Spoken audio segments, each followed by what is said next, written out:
십자가 희생됨을 우리 모두 찬미할세.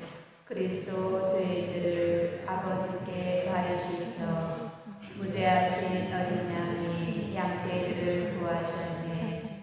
죽음 생명 싸움에서 참혹하게 돌아가신 불사분별 용사께서 다시 살아 다스리네. 마리아 말하여라. 무엇을 보았는지. 살아나신 주님 무덤, 부활하신 주님 영광, 목격자 천사들과 수위 영포 난 보았네. 그리스도 나의 희망, 죽음에서 부활했네. 너희보다 먼저 앞서 갈릴레아 가시리라. 그리스도 부활하신 저희 굳게 믿사오니 승리하신 임금님 자비를 베푸소서. 모두 섭니다. 할렐루야. 주님이 말씀하신다. 토마스야, 너는 나를 보고서야 믿느냐? 보지 않고도 믿는 사람은 행복하다. 할렐루야. 주님께서 여러분과 함께 또한 사제연과 함께 요한이 전한 거룩한 복음입니다.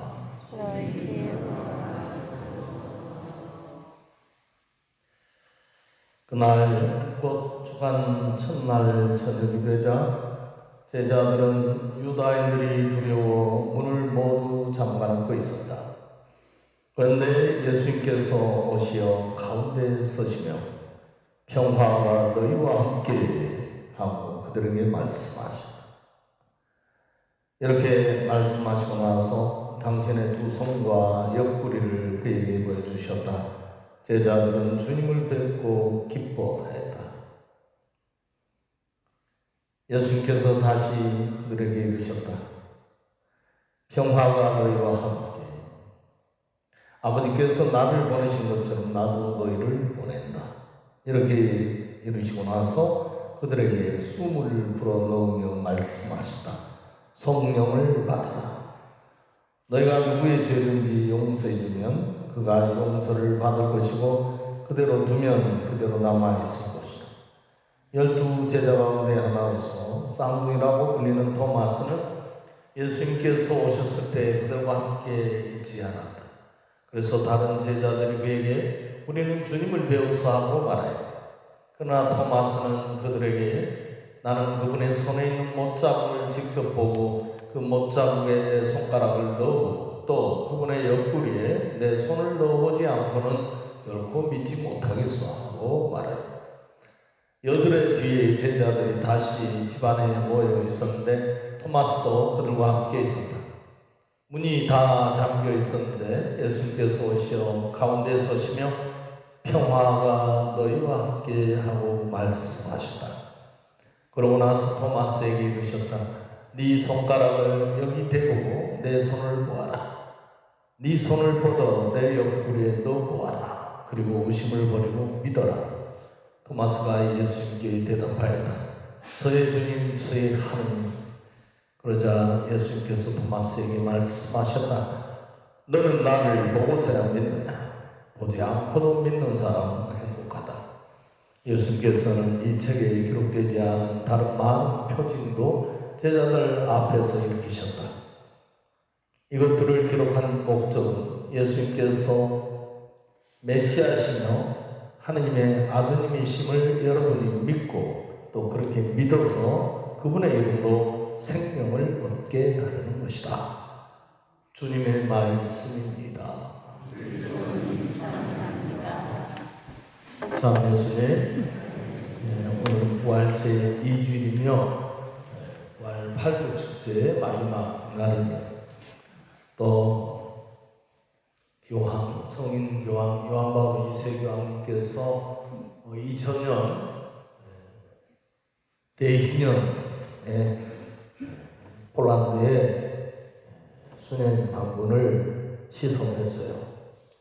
그래서 그 파우스티나라는 수녀인데 2000년 대희년에 로마에서 시송하면서 이 날을 우리 전 세계 천주교 신자들이 하느님 자비의 주일로 지내도록 하셨습니다.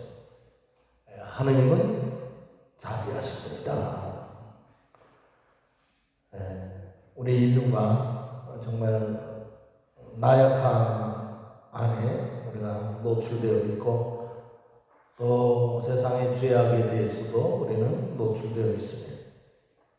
이 세상은 그야말로 죄의 홍수라고 할 수 있는 그런 어두운 물결이 파동을 치고 있어요. 어디서나 전 세계적으로. 그렇지만 그 와중에 하나님께서는 자비하시는 당신 사랑의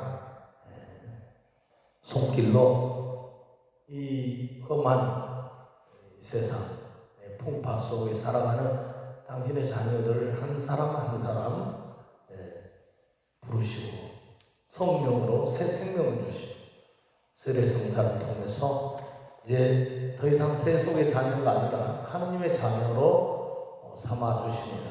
오늘 토마스가 나의 하느님, 나의 주님 이렇게 예수님께 고백했듯이 우리도 정말 그로부터 2000년이 지난 때에 살고 있지만 아직도 이 교회 안에 성령을 보내주셨습니다.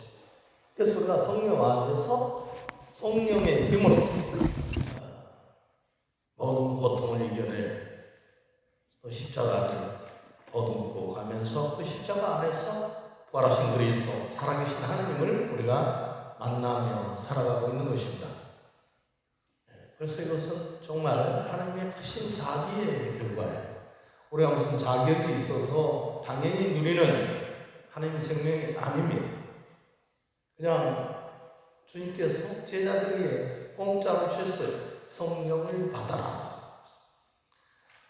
성령 강림 이후에 제자들이 성령을 받고 어떻게 기쁘게 하루하루 모여 살았는지 오늘 우리가 들은 일독서에서 잘 나와 있어요.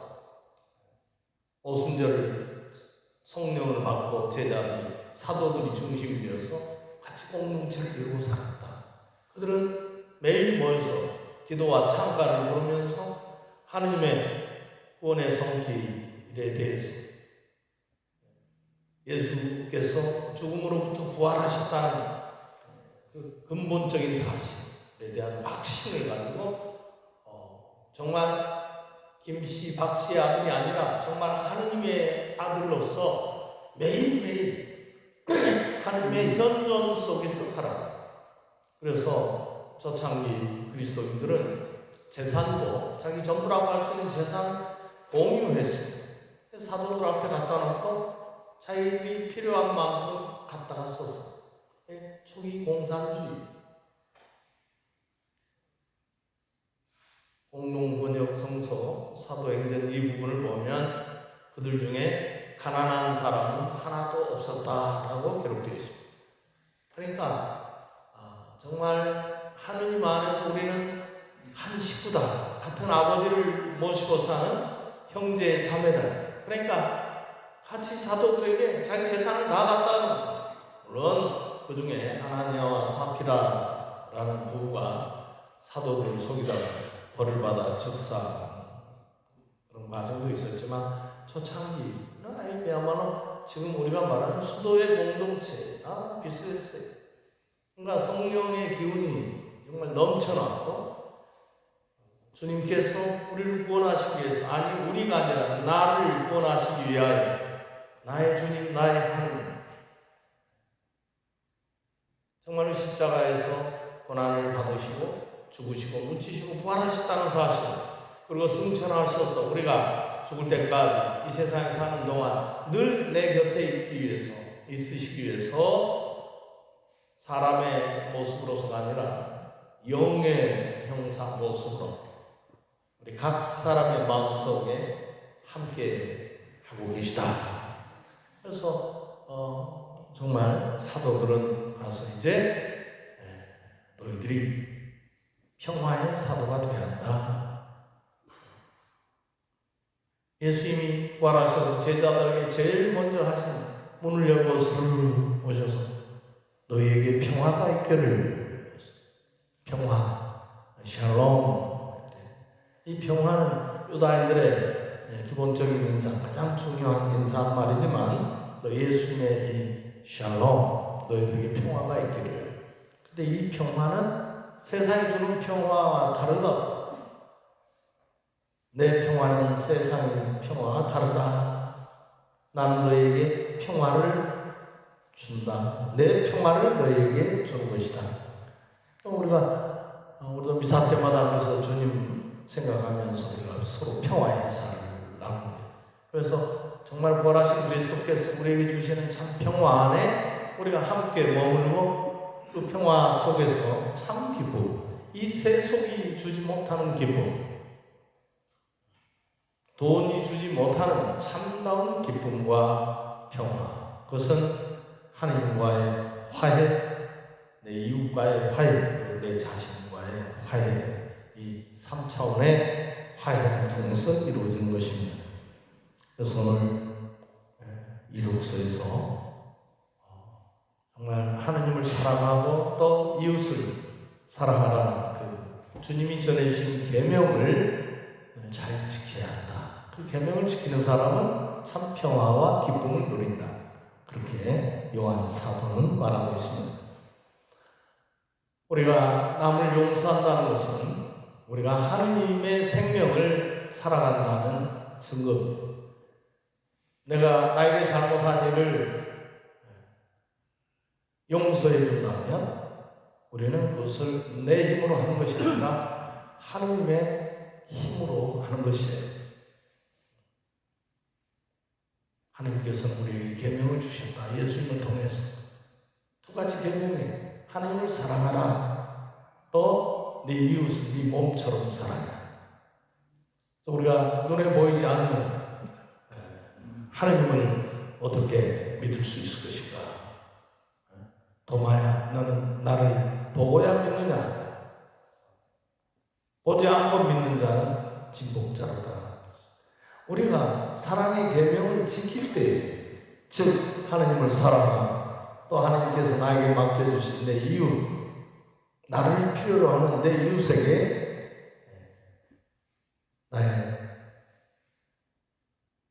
몸, 나의 피를 떼어서 나눠주는 참 희생을 실천할 때 그것이 바로 우리가 하나님을 눈에 보지 않고서도 하나님을 믿을 수 있는 행위가 되는 것입니다. 실제로 여러분들 한번 실천해 보세요. 자기가 먹고 남은 거 주는 것이 아니라 자기가 먹을 거를 쪼개서 가난한 이웃에게 자비를 실천해 보세요.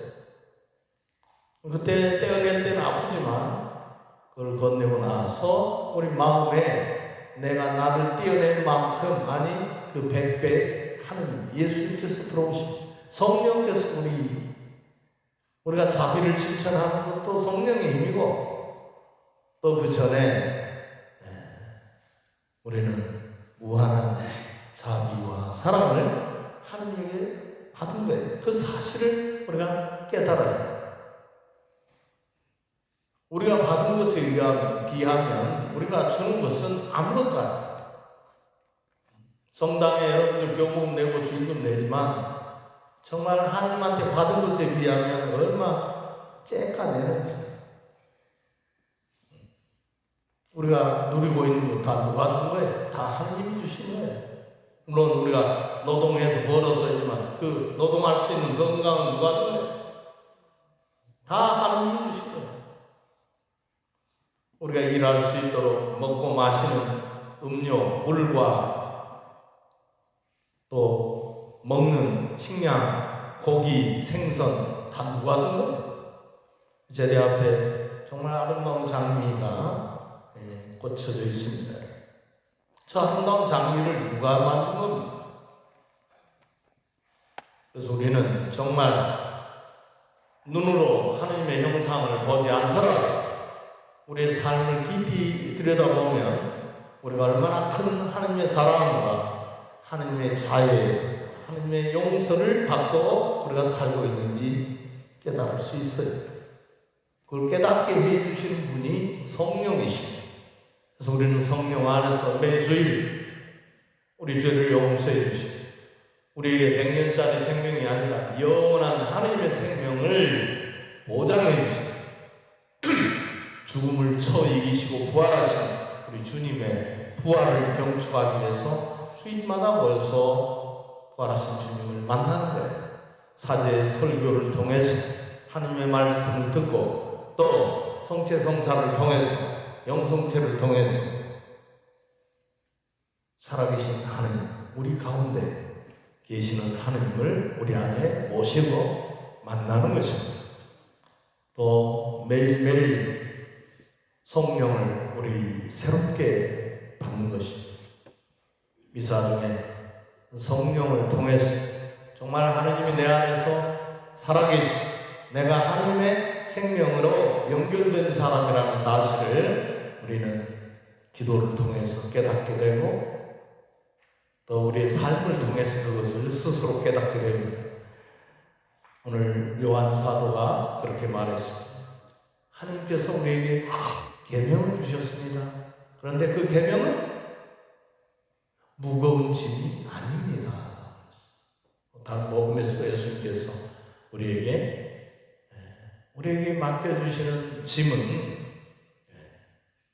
우리가 감당하지 못할 짐이 아니다. 성령 안에 우리가 머무를 때 우리는 어떤 짐도 가볍게 지고 갈 수 있다. 사실을 우리가 낑낑대는 짐 지고 가는 것 같지만 우리 짐을 주신 분은 주님이시다. 하루의 고통은 하루의 수고로움은 하루로 족하다. 내가 너와 함께 있다는 것을 너희는 믿어야 해. 내 짐은 편하고 내 짐은 가볍고 내 멍에는 편하다. 무거운 짐을 지고 허덕이는 사람들아 다 나에게 오너라. 오늘 우리에게 자비를 베풀어 주시는 하나님 깊이 생각하면서 우리도 성령 안에서 이웃을 용서하고 또 이웃에게 자비를 실천하는 그런 살아있는 그리스도인, 살아있는 하나님의 자녀들이 되게 해주시라고 이 미사를 통하여 기도드립시다.